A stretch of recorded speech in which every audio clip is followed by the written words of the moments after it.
Opa pessoal, tudo bom? Então viemos aqui para resolver mais um exercício do Jackson. Esse exercício aqui é do capítulo 4, que vocês viram aí, a gente teve um do 2, um do 3 e agora um do 4. Eu fiz muitos, mas eu não vou estar gravando todos, porque, enfim, sem paciência para gravar todos, né? Daqui a pouco eu vou estar gravando também de Sakurai. Então vamos lá, seguindo em frente. Então o exercício ele fala basicamente a seguinte coisa, né? Duas esféricas concêntricas de raio interno e raio externo A e B, respectivamente, carregam cargas mais e menos que, né, também respectivamente. O espaço vazio entre as esferas é preenchido pela metade por um hemisfério, por uma casca hemisférica de um dielétrico, né, de constante dielétrica ε sobre ε0, como mostrado na figura. Então essa parte aqui que está pintada de cinza é o dielétrico e a outra parte seria o vácuo, né? Então, letra A, ele diz para nós encontrarmos o campo em todo lugar entre as esferas. Bom, de primeira, né, como eu gosto de resolver essa questão, é o seguinte: eu não posso afirmar com toda certeza que o campo nessa região e o campo nessa região são necessariamente iguais. Então eu preciso considerar duas soluções e aí sim calcular, ok? Bom, para resolver isso aqui, nós vamos considerar a solução para a equação de Laplace, ok? Por que eu posso considerar aqui a solução para a equação de Laplace para esse problema? A carga só está na casca da esfera de raio A e na casca da esfera de raio B. Então, na região entre A e B, eu não tenho carga nenhuma. Ou seja, esse potencial que está aqui dentro, potencial V, entre as duas cascas, ele obedece necessariamente à equação de Laplace. A outra coisa que nós podemos observar é que esse problema possui simetria azimutal, certo? Então, esfera, em geral, esferas têm simetria azimutal. Então, para encontrar o campo elétrico, é muito fácil depois que a gente tem o potencial elétrico, né? O potencial eletrostático, porque é só tomar menos o gradiente. A gente vai ver que esse potencial ele é radial, então o gradiente é mais fácil ainda de ser tomado. Então, é só calcular. Bom, considerando aqui que é a solução para a equação de Laplace e eu estou na região esférica com simetria azimutal, em geral, a solução para a equação de Laplace nesse sistema é a soma em L, né? AL RL mais BL sobre RL mais 1, PL de cosseno θ. Em que esse PL de cosseno θ são, no caso, né, os polinômios de Legendre. Certo. Aqui eu não vou poder matar nem a constante AL, nem a constante BL. Essas constantes, elas são zero quando eu estou ou dentro da esfera contendo a origem ou fora da esfera contendo o infinito, né? Contendo o infinito, no caso, eu posso ir nesse ponto R no infinito, ou seja, eu preciso ir para zero, né? No caso é o contrário, eu falei que a L era zero dentro, mas é BL que é zero dentro e a L é zero fora, né? Ok, como que eu estou entre duas esferas, não necessariamente esses dois caras são zero. Nós precisamos considerar. Então, para fazer isso aqui, o que eu vou dizer? Eu vou chamar isso aqui, né, de região, obviamente, região esquerda, isso aqui de região direita. E eu vou separar, então, o potencial em dois. Eu vou ter o potencial para a região esquerda, que eu vou chamar de VE, né? Deixa eu usar a anotação do Jackson aqui, porque vai ficar melhor. Vamos ter aqui φ de R θ. Então, a soma em L de AL RL mais BL sobre RL mais 1 PL de cosseno θ.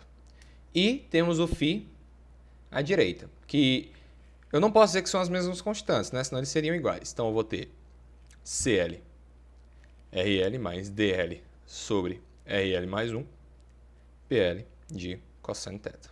Ok? Então, esses dois são os potenciais que eu vou encontrar para a esquerda e para a direita. Obviamente, eu não vou calcular os dois separadamente, de certa maneira, individualmente, porque as condições de contorno são muito parecidas, se não as mesmas, o que faz com que, ao calcular esse cara aqui, eu automaticamente resolvo o próximo só mudando a constante.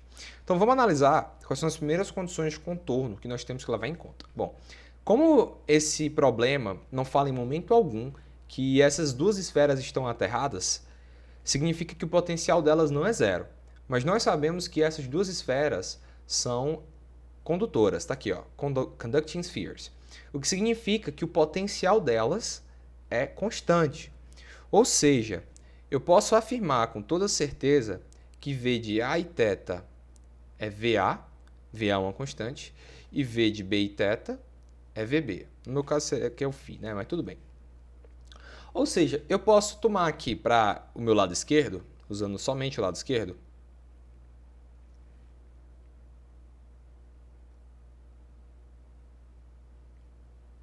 e fazer a seguinte brincadeira. Eu vou resolver primeiro, aqui, aplicando a primeira condição de contorno. Eu vou dizer então, φ esquerdo de A e θ é o quê? É VA, é uma constante. Aí, para resolver isso aqui, eu vou fazer uma brincadeirinha, né, que nos ajuda a visualizar. Note, eu vou deixar um espacinho que eu vou precisar fazer outra brincadeirinha logo após. Eu vou passar aqui o igual para cá, e aí eu vou colocar assim. A0, R elevado a 0, que é 1, mais B, R elevado a 0 mais 1, que é R. Só que aqui, como eu estou no ponto A, eu vou colocar BA, e esse aqui é o B0.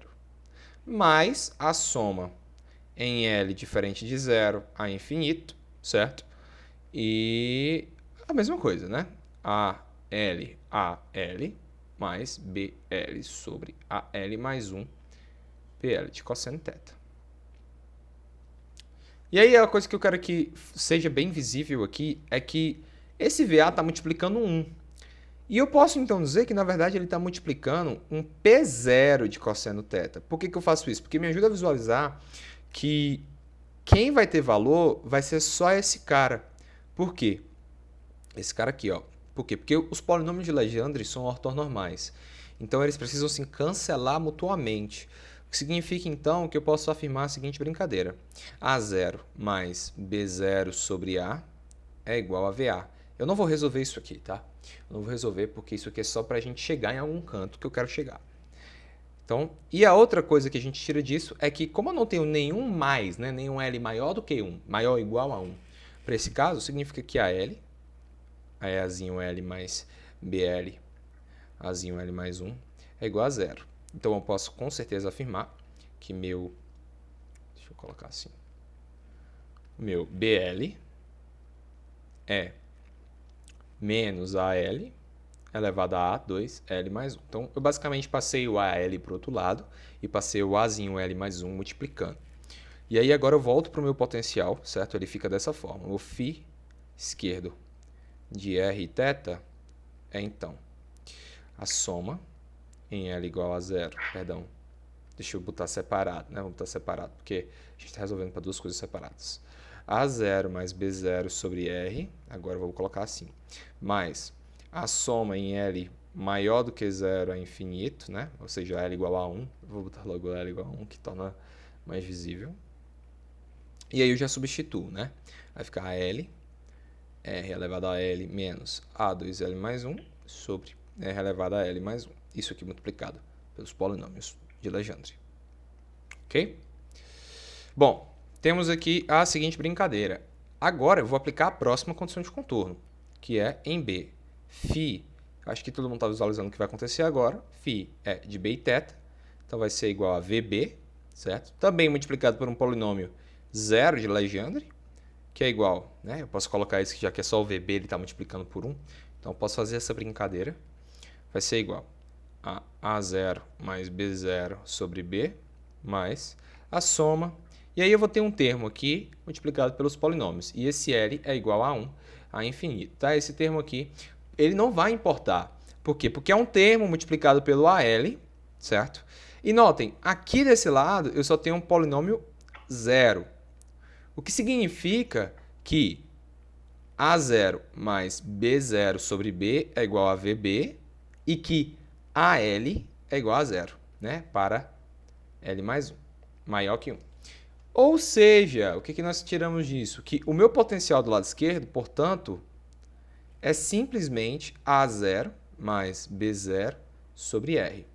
E, similarmente, aplicando os mesmos valores de contorno para os dois lados, eu tenho que φ direito também vai ser a mesma coisa.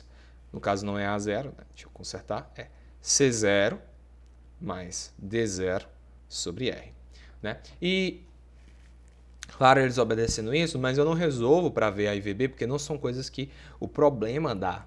Né? Eu só uso essas ideias para que eu chegue nessa conclusão aqui. Por quê? Porque o que eu vou precisar agora é do campo eletrostático. E notem que quando eu calcular o campo eletrostático, necessariamente a constante A0 e a constante C0 vão embora. Por quê? Porque o campo, por exemplo, do lado esquerdo, de Rθ, deve ser menos o gradiente de φ esquerdo. Só que esse cara tem simetria radial, então eu só vou utilizar a primeira derivada, né? E o gradiente, né, a parte radial do gradiente, vou colocar do jeito mais bonitinho, né? Gradiente assim na parte radial, coordenadas esféricas, é simplesmente del R. Então, isso aqui vai ser simplesmente a derivada em R, menos a derivada em R, né? A0 mais B0 sobre R. Ok? Simples assim. Então, eu vou fazer o quê? Olha só o que vai acontecer. Menos, deixa eu digitar aqui, menos B0 sobre R2. Aqui, deixa eu fazer devagar, né? Tem o menos do gradiente, menos B0 sobre R2. Isso aqui é R chapéu, né? E aí, a mesma coisa acontecendo aqui. Né? O campo do lado direito, vou colocar o vetorzinho. Portanto, menos D0 sobre R2. Isso é R chapéu. Ou seja, né, podemos afirmar que os meus campos são assim. Campo lado esquerdo é B0 sobre R2, R chapéu.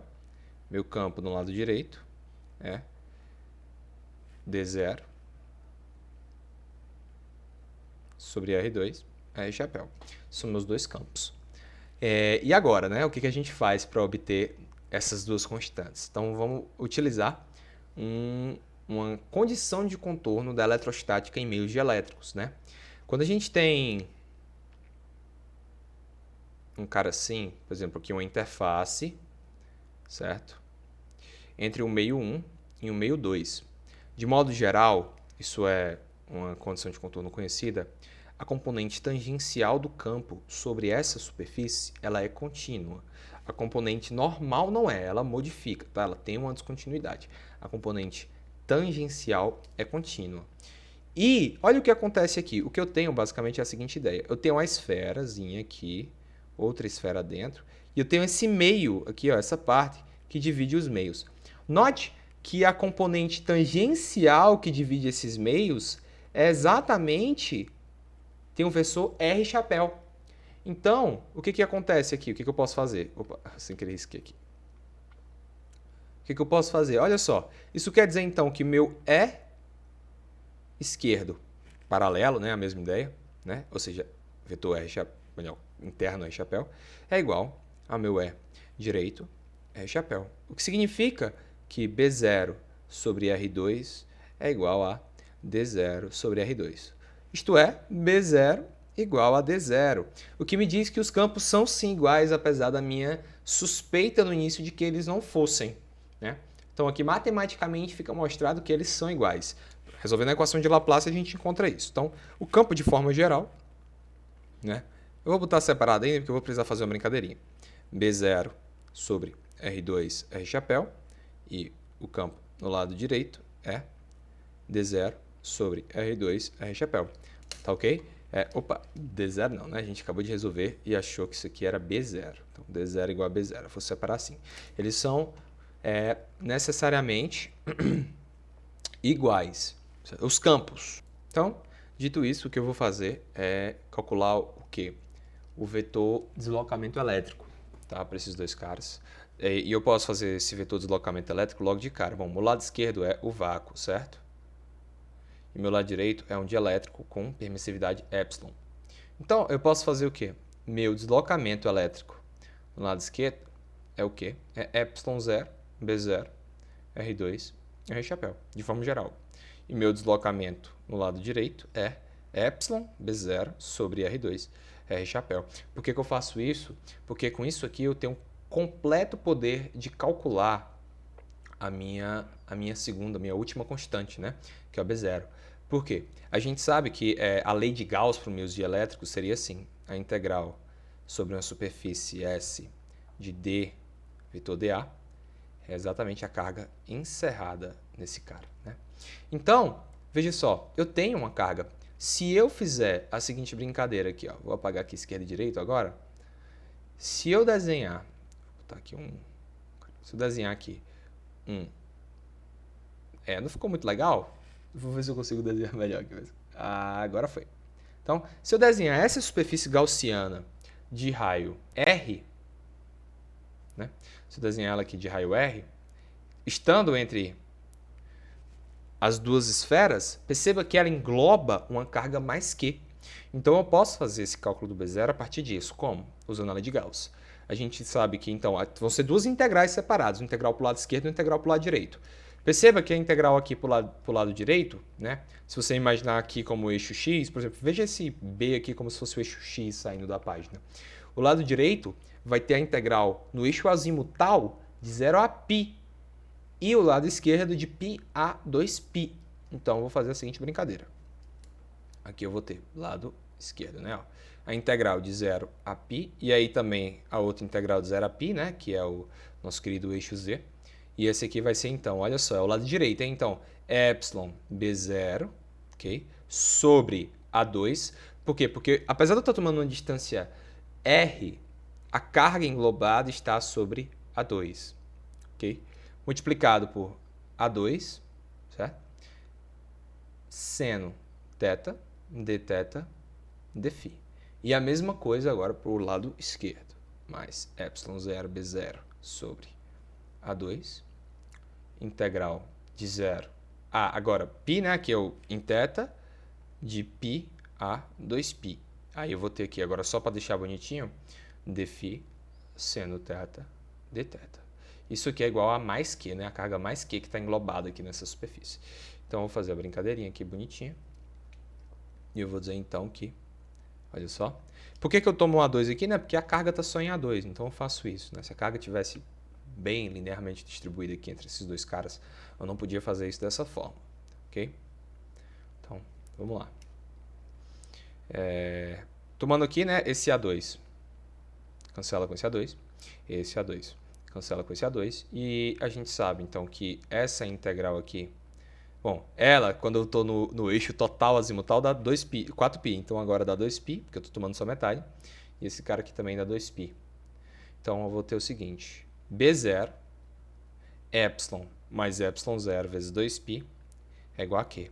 Então, determinamos B0. B0 é igual a Q sobre epsilon mais epsilon0, 2π.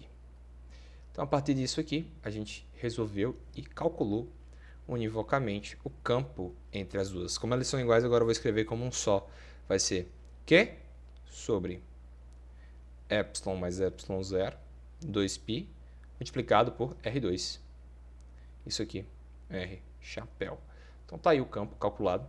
Esse vídeo aqui é só da letra A mesmo, porque senão fica grande demais. Espero que tenham compreendido. Qualquer dúvida ou erro, pode avisar. Obrigado aí. Valeu!